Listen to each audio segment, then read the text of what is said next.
हमारा दिल तोड़ के की मिलल जान, हमारा दिल तोड़ के की मिलल जान।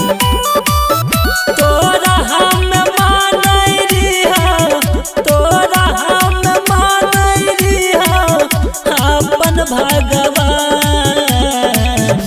हमारा दिल तोड़ के की मिलल जान, हमारा दिल तोड़ के की मिलल जान।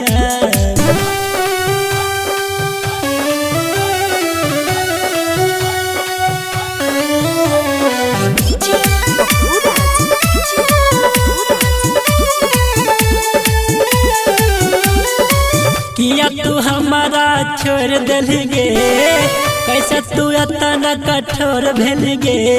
प्यार में हमारा कनाई देले, दोसरा के अपनाई लेले।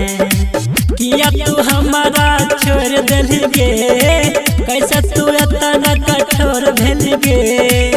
पाल भर में तोड़ देली, पाल भर में तोड़ देली सजला यार मान। हमारा दिल तोड़ के की मिलल जान, हमारा दिल तोड़ के की मिलल जान।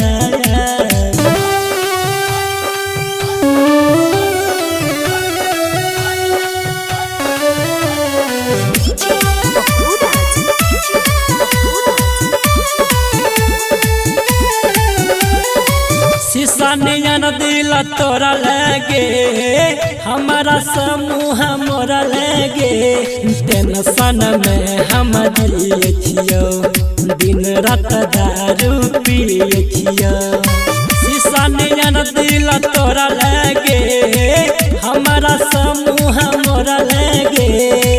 संजीत साजन के राइटर राकेश के बन भी में